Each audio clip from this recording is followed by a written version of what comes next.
영혼의 구원을 받았습니다.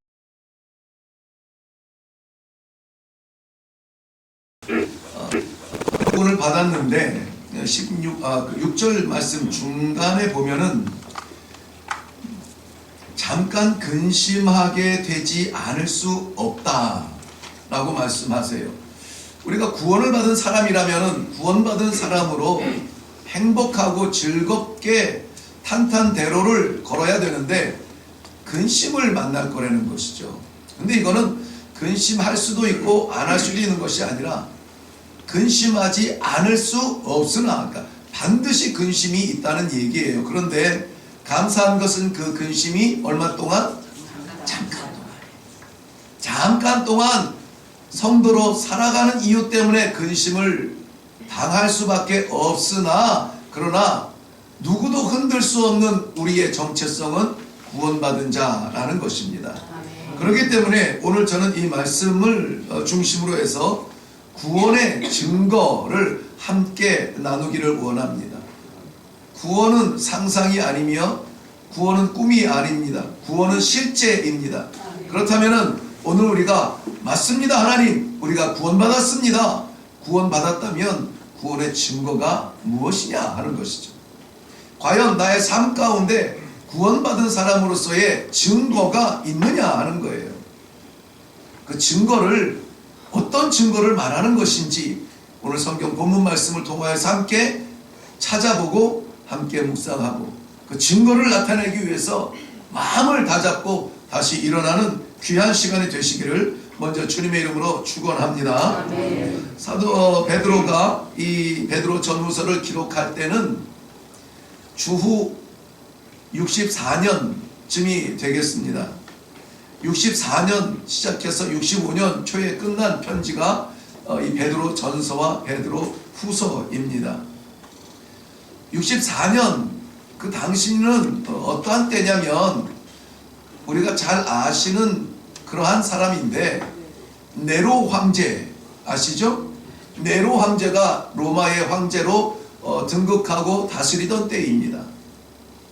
네로 황제는 초대교회에 그리스도인들이 당하는 그러한 모든 핍박에 가장 극심한 그러한 핍박을 했던 사람입니다. 17살의 황제에 오른 이 네로 황제는 처음에는 그 음악성과 예술성의 감성이 있기 때문에 약한 사람을 돌아보고 없는 사람을 살피면서 선정의 시작을 했다고 합니다. 그런데 그 마음속에 있는 그러한 그 예술성이라든지 음악성이라든지 그런 성향을 채울 수 있는 것을 바로 찾지 못했어요. 어디에서 그 소스를 구할 수 있을지를 알지 못했던 것입니다.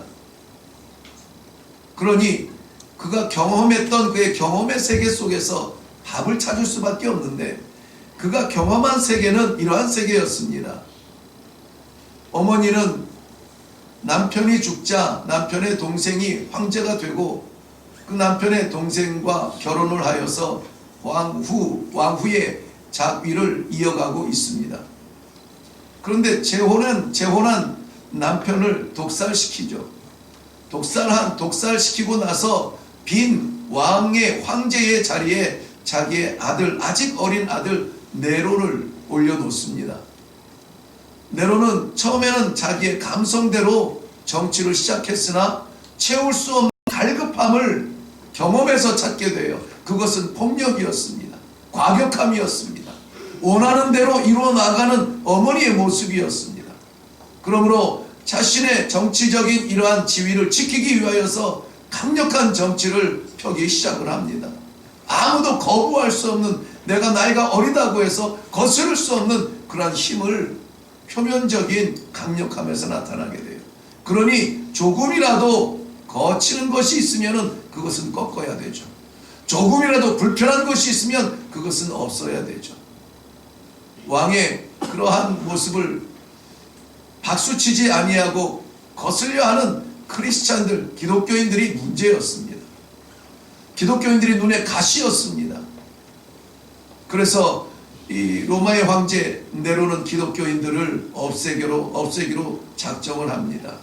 64년 로마의 대화재가 일어났을 때에 4분의 3이나 되는 그런 로마의 도시가 다 타버렸을 때에 그 핑계를 그리스도인들에게 돌려서 방화범으로 몰고 갔습니다. 로마 시내를, 이렇게 아름다운 시내를, 그렇게 정성 들인 시내를 태워버린 이 기독교인들을 용서할 수가 없다. 기독교인들을 잡아가기 시작하고 기독교인들을 형벌 가운데 던지기 시작하고 짐승의 먹이로 사자의 구렁텅이에 던지고 네로 황제의 정원을 밤에도 빛나게 할 수 있는 화형의 제물로 기독교인들을 태우는 그러한 끔찍한 고난의 시작됐던 것입니다. 그러던 중에 이 복음을 지키기 위하여서 견딜 수 없는 핍박과 압박을 피해서 흩어진 백성들. 하지만 1장 1절 말씀에는 이렇게 기록되어 있습니다. 예수 그리스도의 사도 베드로는 본도, 갈라디아, 갑바도기아, 아시아와 비두니아에 흩어진 나그네들에게 이 편지를 쓰고 있다라고 말합니다. 나온 지명들은 모두 터키 지방에 흩어져 있는 내륙 지방입니다. 유대인으로서 로마에 살 수 있는 특권도 버리고 포기하고 이 터키 지방의 내륙으로 흩어져 사는 나그네라고 말하고 있습니다. 나그네, 흩어져 있다라고 하는 것은 우리가 한 번쯤 들어보았을 텐데요. 디아스포라라는 말은 흩어졌다라는 말입니다. 자의로 떠나간 것이 아니라 하나님께서 흩어버리시고 하나님께서 이러한 저러한 모양으로 이 나라 저 나라로 흩어질 수밖에 없는 그러한 사람들, 흩어진 나그네들. 그들은 갈 바를 알지 못하는 방황하는 나그네가 아니라 그러나 본향을 향하여서 갈 곳이 있는 나그네로 흩어졌다는 것이 특권처럼 여겨졌습니다. 세상에서는 나그네처럼 삽니다. 세상에서는 우리의 종점이라고 못 박을 만한 곳이 없습니다. 그러나 하나님께서 그들에게 주신 복음의 종점, 하나님의 나라를 향하여서 오늘도 낯선 땅이지만 낯선 백성들과 섞여 있지만 그래도 이 길을 가리라 작정하며 걸어가는 사람들이 이 흩어진 나그네들. 히브리서 11장에는 믿음의 선진들을 이야기합니다. 아벨, 에녹, 노아, 아브라함, 사라, 사람 선조들을 나열하면서 이렇게 결론 짓습니다. 13절 말씀 보면 땅에서는 외국인과 나그네였음을 증언하는 사람들이라는 거예요. 자신들이 나그네라는 것을 말하고 다니는 사람들이라는 거예요. 나그네 어디를 갑니까? 당연히 물어보겠죠. 우리의 갈 바는 우리의 본향 하나님의 나라입니다 라고 증언하는 사람들이 믿음의 선조들이었습니다. 박해와 핍박으로 흩어진 성도들, 자의가 됐든 타의가 됐든 흩어진 이 나그네들, 그들을 위하여서 베드로 사도가 쓴 편지가 오늘 기록의 내용입니다. 그렇다면은 지금 이 편지를 받는 흩어진 나그네들은 편안하고 안전하고 위로받는 그러한 자리는 아닙니다. 불편합니다. 낯섭니다. 먼 곳을 걸어야 했습니다. 다 포기하고 와야 했습니다. 빼앗기고 와야 했습니다. 어떤 사람은 아내가, 어떤 사람은 남편이, 어떤 사람은 부모가, 어떤 사람은 자녀가 형잡으로 끌려가는 것을 보고 도망치듯 나와야만 하는 그런 사람들도 있습니다. 그런데 그들을 향하여서 베드로 사도는 편지를 하면서 이렇게 오늘 3절에 시작하고 있습니다. 우리 주 예수 그리스도의 아버지 하나님을 찬송하리로다. 찬송하리로다. 신약 성경이 기록된 것은 헬라어인데요. 이 그리스어라고 하는 헬라어와 우리나라가 말하는 우리 한국말에는 차이가 있습니다. 어떤 차이가 있냐면 우리나라 말은 끝까지 들어봐야 결론이 나요. 그렇죠? 오늘 날씨도 많이 차갑고 뭐 전염병도 막 퍼지고 아직도 나오고 있다고 하는데 몸도 으실으실하고 어제 밤늦게까지 일을 하고 했더니 오늘 좀 찌뿌둥한데 11시 예배에 거기까지는 몰라요. 가겠다는 건지 말겠다는 건지 몰라요. 뭐 목자도 어제 전화를 해서 오늘 꼭 같이 모읍시다 전화도 왔고, 근데 아직 뭐 이 아침도 안 먹었는데, 그런데 어떻게 할까요? 갈까요? 네. 그래도 오늘 갈 거야. 그게 결론이에요. 그러면 주변에 날씨가 추운 거, 피곤한 거, 불편한 것, 이런 것들이 나열이 쭉 됐어도 나는 가겠다는 것이 결론이잖아요. 그런데 이 헬라어에는 중요한 결론의 말을 제일 앞에다가 던져놔요. 이러저러저러저러저러 하니까 이렇게 해라가 아니에요. 중요한 단어를 툭 선포합니다. 찬송하라! 찬송. 그러면 깜짝 놀라서 어떤 형편에 있든지 잠을 자가도 깜짝 놀라서 찬송하라. 일을 하다가도 찬송하라. 쫓겨다니는 그 길에 걸어가면서도 찬송하라. 중요한 것은 뭐 하라고요? 찬송하라는 거예요. 찬송하라.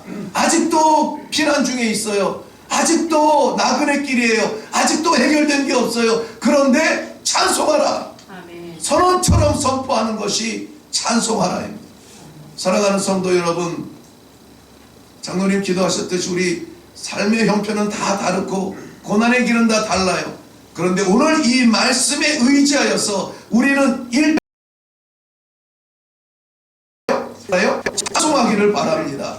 찬송이 회복되어지기를 바라요. 지난 한 주간의 우리 삶 가운데 얼마나 많은 순간 우리가 찬송했는지 알지 못하지만, 그러나 오늘 이 예배는 기회입니다. 어떤 기회이냐? 이 찬송이 회복되어지는 기회예요. 찬송은 성가대만 하는 게 아니고 찬양대만 하는 게 아니에요. 주 예수 그리스도로 말미암아, 그 보혈로 말미암아 구원함을 받은 모든 구원받은 사람들이 해야 될 첫 번째 고백, 찬송입니다. 아멘. 하나님이신 아버지께서 하나님이신 독생자를 이 땅 위에 보내주시고 십자가에 못 박아 물과 피를 다 쏟으시기까지 왜 쏟았어요? 우리를 구원하시기 위해서요. 아니 멀리 보지 않아도 나를 구원하기 위하여서 하나님이신 그리스도가 물과 피를 다 쏟으셨단 말이에요. 그렇게 해서 내가 구원받았다는 말이에요. 그러니 어찌 찬송하지 않을 수가 있습니까? 어찌 불평할 수가 있어요? 다 쏟으시고 나를 건져주셨는데. 어떤 선교사는 이렇게 이야기했습니다. 이것을 고백하면서 하나님이신 그리스도께서 십자가에서 그 모든 모욕을 당하시고 종례에는 못과 창을 받으시고 물과 피를 다 쏟으시는 그 헌신으로 말미암아 나를 살려주셨는데, 그렇다면 내가 하는 그 어떤 수고도 헌신이라 말할 수가 없습니다. 안 그렇겠습니까? 하나님이 나를 위하여 다 쏟으시고 내 이름을 불러주셨는데, 자녀 삼아 주셨는데, 우리가 뭐 했다고 자랑하겠어요? 뭐 했다고 우쭐대겠어요? 뭐 했다고 헌신이라고 말하겠어요? 턱도 없는 소리입니다. 주님을 위하여서 불편한 것도 견디기 싫어하는 우리인데, 작은 일 앞에 헌신했다라고 말할 수 있는 사람이 누가 있겠냐고요. 그런데 오늘 우리 하나님께서 우리를 이 자리에 불러주시어서 찬송하라 기회를 다시 주시는 것입니다. 잠시 지내갈 이 희생 끝에 영원히 빛날 생명을 주었다. 이것을 믿는다면 찬송하라, 일어나라, 순종하라, 헌신하라, 주의 나라를 위하여서 고민하라, 그리고 결단하라. 아멘. 우리는 그저 우리 입술 벌려 마음껏 찬송할 수 있는 것 특권인 줄 믿으시기 바랍니다. 아멘. 구원에 확신이 있는 사람은요, 그 구원 때문에 감격의 찬송이 있을 수밖에 없어요. 다시 말씀드릴게요. 구원에 확신이 있는 사람은 감격의 찬송이 있을 수밖에 없습니다. 아멘. 바꾸고 말하면은 감격의 찬송을 부르는 사람은 구원에 확신이 있는 사람이에요. 아멘. 어떻게 우리가 구원받았는지 확신할 수가 있습니까? 내 안에 감격의 찬송이 있는지. 하나님 감사합니다. 지난 한 주간 우리의 삶을 돌아보세요. 이러한 감격이 있는지, 정말 이것으로 인하여서 하나님을 찬송했는지. 말씀드렸듯이 구원은 상상이 아닙니다. 구원은 꿈이 아니에요. 구원은 기대가 아닙니다. 이미 이루신 실제가 구원이라면 우리가 부르는 찬송도 실제가 되어져야 돼요. 아멘. 찬송하는 마음으로? 아니요, 찬송으로. 찬송의 길에 걸어서? 아니요, 찬송의 현장에서. 아멘. 우리가 벌리는 입술마다, 단어마다, 복음마다 하나님을 찬송할 수 있는 그러한 자리에, 찬송하는 자리에 있었느냐? 얼마나 많은 순간 우리가 하나님을 찬양했는가, 찬송했는가. 지난 한 주간을 생각해 보시기를 바랍니다. 눈을 뜰 때 하나님, 오늘도 은혜로 열어주실 이 하루를 하나님과 동행하기를 원합니다. 살아계신 하나님 감사합니다. 찬송을 하셨나요? 삶의 현장마다, 만나는 사람마다, 일어나는 일들마다 때로는 어렵고, 때로는 이해가 안 되고, 때로는 짓눌리고, 때로는 빼앗기고, 때로는 이해할 수 없어도 하나님을 믿으시며 하나님 나를 구원하셨으니 구원하신 주의 백성 붙들 줄로 믿습니다. 찬송하셨느냐 하는 것입니다. 우리에게 이 찬송을 허락하셨다는 것은 오늘 입 벌려서 예수는 나의 힘이요, 예수는 나의 방패요, 예수는 나의 구원이요, 찬송하면, 감격 있는 찬송이라면, 노래가 아니라 찬송을 했다면 구원의 증거가 시작되는 것입니다. 아멘. 오늘 본질적으로 우리 구원받은 사람으로서 살아갈 때에 찬송과 더불어서 우리 삶에서 나타나야 될 증거가 있습니다. 증거가 나타나야 됩니다. 먼저는 3절 말씀에 보면은 구원의 증거는 이것입니다. 예수 그리스도를 죽은 자 가운데서 부활하게 하심으로 말미암아 우리를 거듭나게 하셨다라고 말하고 있습니다. 거듭나게 하셨다. 다시 나게 하셨다. 이전에 내가 아니라 성도로 구원받은 사람으로 다시 태어나게 했다는 것입니다. 요한복음 3장 5절 말씀은 사람이 물과 성령으로 나지 아니하면 하나님의 나라에 들어갈 수가 없느니라. 다시 말씀, 거듭나면 하나님 나라에 합당하지 않다. 하나님 나라에 존재할 사람, 하나님 나라를 받을 사람, 하나님 나라는 거듭난 사람이 가는 것이다. 다른 거 아무 필요 없어요. 거듭나야 돼요. 부자도 못 갑니다. 유명한 사람도 못 갑니다. 선을 많이 행한 사람도 못 갑니다. 착하게 산 사람도 못 갑니다. 거듭나야 되는 거예요. 물과 성령으로 다시 나야 돼요. 인간 이태원이 아니라 성도 이태원으로 나야 돼요. 인간의 꿈을 꾸는 이태원이 아니라 하나님의 꿈을 갖는 성도 이태원이 되어야 돼요. 그래야 하나님의 나라에 갈 수 있다. 하나님께서는 우리를 기쁨 가운데 작정하시고 우리를 소망 가운데 불러주시고 하나님께서는 우리를 성도로 거듭나게 하사 이렇게 예배의 자리에 불러주셨습니다. 우리가 입술로 고백하는 하나님 아버지, 예수 그리스도, 성령님, 이거는 하나님께서 허락하지 아니하면 부를 수 없는 이름이라고 말하고 있습니다. 에베소서 1장 3절 말씀에는 찬송하리로다, 찬송하리로다. 뭘 찬송해요? 5절 말씀에 보면 그 기쁘신 뜻대로 우리를 예정하사 예수 그리스도로 말미암아 자기의 아들들이 되게 하셨으니 찬송해라는 거예요. 성도가 된 것으로 찬송하라는 거예요.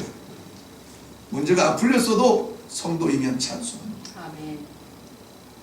아직 회복되지 않아도 성도는 찬송하는 거예요. 거듭나게 하셨으면 거듭난 삶을 살아야 됩니다. 구원의 확신이 있기 전의 사람에서 구원의 확신이 있는 사람으로 다시 중생은 그렇게 살아야 돼요. 손해보고는 못 살아. 이제는 손해보고 좀 사세요. 뺏기고는 못 살아. 이제는 좀 뺏기기 전에 먼저 좀 나눠주면서 사세요. 움켜쥐기 위해서 손톱이 빠지도록 일을 했으면 이제는 손을 펴서 나눠주고 구제하고 전도하고 선교하는 일에 드리는 마음으로 좀 사세요. 지고는 못 살았으면 이제는 좀 지고 사세요. 주를 위해 헌신을 계획하고 사세요. 주를 위해 순종을 기뻐함으로 사세요. 이러한 삶이 거듭난 사람의 삶이고 구원의 증거입니다. 예수를 믿는지 안 믿는지 세상 사람들이 판단할 수 없으면 증거되지 않은 거예요. 우리가 아무리 난 구원받았어, 난 구원받았어, 하나님 할렐루야 감사합니다, 구원해 주셔서 감사합니다, 증거를 내보이려고요. 증거. 구원은 실제입니다. 상상이 아니라 실제라면은 구원받은 자의 삶도 실제여야 돼요. 그 구원의 복음이 우리에게 실제가 된다면 복음적 삶도 실제가 되어야 되는 것입니다. 어렵다고 피하는 것이 아니라 어려워도 하나님의 기쁨이면 감당하세요. 힘들다고 쉬는 것이 아니라 힘들어도 주님께서 다시 일으켜 주실 걸 믿는다면 일어나세요. 3월부터 우리는 2020년도 상반기 전도 대회를, 전도 축제를 다시 시작합니다. 평생 멈추지 않을 전도의 축제입니다. 복음은 간직하는 것이 아니라 증거하여 살릴 때에 그 의미와 가치가 있다라고 말씀 나눴습니다. 구경하지 마세요. 두 번째, 우리에게 하나님께서 기대하시는 구원받은 자로서의 증거는 3절 하반절 말씀에 우리를 거듭나게 하실 뿐만이 아니라 산 소망이 있게 하셨다라고 말하고 있습니다. 산 소망. 이 산 소망은 이 소망을 바라보면 우리가 살 수 있는 소망이 아니라 소망 자체가 살아있는 소망이라는 거예요. 살아있는 소망이에요. 우리가 그 소망을 바라보면서 살아가는 과정이 아니라 이미 살아있는 소망이라는 것입니다. 우리가 가지고 있는 소망, 이 소망이 세상 것이라면 우리는 죽은 소망이에요. 가치가 없는 것입니다. 죽어가는 거예요. 지금은 소망처럼 보이지만 세상 것은 다 없어질 것들이에요. 명예롭지 않았던 적이 있었던가요? 언젠가 우리는 다 명예로운 사람들이었습니다. 없었던 적이 있었나요? 우리는 언젠가 좀 누렸던 사람들 아닙니까? 지금은 어떤가요? 여전히 가지고 있나요? 여전히 쥐고 있나요?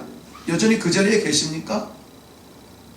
그래도 머지않아 우리는 빈손을 보게 되는 겁니다. 머지않아 주머니 없는 옷을 입게 돼요. 제한적이고 유한적인 것입니다. 세상의 소망은 산 소망이 아니에요. 산 소망처럼 보여도 살아있는 것이 아닙니다. 죽어가는 거예요. 죽은 겁니다. 소망은 우리가 노력하는 수고의 종점입니다. 그 종점이 어디입니까? 여전히 소망을 성공 가운데 두고 있나요? 내려오실 준비하세요. 여전히 소망이 물질이라면은 우리의 빈손을 생각해 보세요. 세상의 소망은 참 허망한 겁니다. 히브리서 6장 19절 말씀에는 우리의 소망을 영혼에 닿았다 말씀하고 있어요. 소망은 최소한 요 정도는 돼야 돼요. 영혼의 닷. 우리 영혼이 사는 영혼이 머물 수 있는 그 자리가 소망이 되어줘야 돼요. 잠시 지나가는 것 가지고 소망처럼 누리지 말고 영혼의 닷을 잘 내려야 인생도 흔들리지 않습니다. 어떤 바람이 불어도 흔들리지 않아요. 세상 흔들리고 사람들은 변하여도 나는 주를 섬기리. 변하지 않는 것 요거죠. 지금 섬겨야 그 나라에서도 섬기는 거예요. 지금 섬기지 못하면 그 나라에 섬길 기회도 없습니다. 세상은 흔들립니다. 사람들은 변합니다. 주님은 변하지 않아요. 어디에 소망을 둘 겁니까? 세상에 소망을 둘 겁니까? 사람에게 소망을 둘 겁니까? 하나님의 나라에 소망을 두시기를 바랍니다. 그렇기 때문에 변하지 않는 것이 우리의 소망이어야 돼요. 절대 변해서는 안 됩니다. 거기에 우리의 닻을 내려야 되는 것입니다. 말씀드릴 수 있는 것은 이것 하나밖에 없네요. 생명 있는 산 소망은 우리 주님밖에 없어요. 아멘. 해 아래 이 세상에 변하지 않는 것이 있나요? 다 변합니다. 흔들리지 않는 것이 있나요? 다 흔들립니다. 근데 우리 주님은 변하지 않으세요. 아멘. 할렐루야. 아멘. 흩어진 나그네 된 성도들에게 말합니다. 세상에서는 핍박과 버림받음과 고난의 길이지만 끝난다. 곧 끝난다. 핍박과 고난이 끝나고 영원한 보상이 있는 그 하나님의 나라에 섰을 때 그때 보자. 그때 우리를 함께 그때를 소망하자. 살아있는 그 소망으로 우리 다시 한번 일어나자. 그것이 위로가 되어 주십니다. 그날 주님께서 오실 날 두 팔 벌려서 아멘 주 예수여 오시옵소서 할 수 있는 그 팔을 준비하자. 이것이 우리의 소망의 날이 되기를 바랍니다. 아멘. 이 땅에서 성공의 날이 아니라 그 날이 우리의 소망이다. 살아계신 예수님 재림으로 오실 때에 우리가 두 팔 벌려 맞이할 그 날이 우리의 소망의 날이 되시기를 바랍니다. 아멘. 이 소망이 있습니까? 아멘. 그날에 대한 소망. 예수님 반드시 오실 거야. 예수님 재림하실 거야. 재림하시면은 우리를 만나시며 두 팔 벌려 우리는 환영할 거야. 그날에 대한 소망이 있습니까? 어떡하죠? 이 소망이 구원의 증거인데, 이 소망이 있어야 구원받은 증거인데, 이 소망이 없으면 구원받은 확신이 아직도 우리 안에 흔들리고 있다는 것입니다. 오늘 예배 가운데 이 소망이 분명하게 우리 각자의 소망이 되시기를 바랍니다. 아멘. 내 소망이 아니고 우리 모두 각자의 소망이 되어서 구원의 증거를 분명히 붙들고 나아가시기를 바랍니다. 아멘. 마지막으로 우리에게 주신 또 하나의 구원의 증거가 있는데요. 그것은 4절 말씀에 보면은 썩지 않고 더럽지 않고 쇠하지 않은 유업을 잊게 하신다 그랬습니다. 유업을 잊게 하신다는 그 유업, 다른 말로는 기업인데요. 또 다른 말로는 상속입니다. 이 상속은 썩지 않고 더럽지 않고 쇠하지 않는 그러한 영원한 하나님 나라의 유업을 우리에게 주셨다는 것입니다. 그것이 구원받은 자의 증거예요. 그런데 이것은 하늘에 간직한 것이랍니다. 땅에 있는 것이 아니라 하늘에 간직한 것이에요. 간직한 것이라는 말의 의미는 뭡니까? 너희가 여기서 신앙생활 잘 하면은 내가 그때 만들어 줄 게가 아니에요. 간직하고 있는 것이라고 하는 것은 이미 있다 없다? 있다는 거예요. 이미 있는 것을 보호해주고 있을게, 보관하고 있을게 이거예요. 빈 껍데기 보관하는 것이 아니라 우리가 누릴 상속을 보관하고 있을게, 우리의 상속증을 이미 주고 주님께서는 보관하고 있다는 것이에요. 우리가 잘하면 만들어지는 것이 아니에요. 우리가 신앙생활을 이렇게 하는 것을 쓰고 적게 하면 더 이거 썼던 것을 다시 지우고 이것이 아니라 이미 우리를 위한 하나님 나라의 상속을 기록해 놓으시고 그것을 뭐 하겠다고? 보관하고 계시겠다는 거예요. 보관하고 계시겠다는 거예요. 거기에는 도둑도 없고 좀도 없고 동록도 없어서 바뀔 것이 하나도 없습니다. 지금 보관된 그것 우리 것이 될 줄로 믿습니다. 아멘. 골로새서 2장 5절 말씀에 내가 기도할 때마다 예수 그리스도의 하나님 아버지께 감사함은 너희를 위하여 하늘에 쌓아둔 소망을 인함이라. 하늘에 쌓아둔 소망을 인함으로 우리는 감사한다고 말합니다. 환난 중에 감사가 회복되기를 바랍니다. 아멘. 핍박 중에 찬송할 수 있기를 바랍니다. 아멘. 이 하늘의 유업을 바라보면 어찌 찬송하지 않을 수 있겠느냐? 이 하늘의 유업을 믿는다면 어찌 감사하지 않을 수 있겠느냐? 썩지 아니하고 더럽지 아니하고 쇠하지 아니할, 절대 변하지 아니할 그 하늘을 상속하는 우리 모든 구원의 사람들, 오늘 이 기쁨이 회복될 수 있기를 바랍니다. 지금 주머니에 없어요? 하나님의 나라가 우리 것인데요. 지금 쥔 게 없어요? 하나님의 나라가 우리 것이라고요. 지금 연약합니까? 영원하신 하나님이 우리 것이라고요. 도장 꽉 찍어서 보관해 놓고 계시다는 하나님의 약속을 믿으시기를 바랍니다. 디모데후서 4장 8절 말씀에는 이제후로는 나를 위하여 의의 면류관이 예비되었으므로 어떻게 하겠다 그랬습니까? 지금 내가 잘 살아가고 있는 이 삶은 기꺼이 내려놓을 수 있다. 기꺼이 손해볼 수 있다. 기꺼이 당할 수 있다. 그러나 나는 멈춰버리지 아니하고 그 길을 향하여서 어떻게 간다고요? 달려가노라. 달려가노라. 얼마나 담대합니까? 달려가노라. 잠시 어려움으로 고개 숙이고 살게 찾아 배회하는 목적 없는 나그네가 아니라 하나님께서 주신 이 영원한 삶을 확신하고 오늘도 달려가는 믿음의 증거를 많이 나타낼 수 있기를 주님의 이름으로 축원합니다. 아멘. 기도하겠습니다. 지금 비록 이 땅에서 나의 길을 걸을지라도 허락하여 주신 이 분명한 약속들, 증거들을 붙잡고 나아갑니다. 하나님, 거듭난 삶을 살게 하여 주옵소서. 하나님, 분명한 삶의 것이 되게 하여 주시옵소서. 잠시 당하는 이 고난 때문에 돌아서지 않도록 하시며 끝까지 충성하며 나아가는 주의 백성들 되게 하여 주시옵소서. 감사드렸고 예수님 이름으로 기도하옵나이다. 아멘.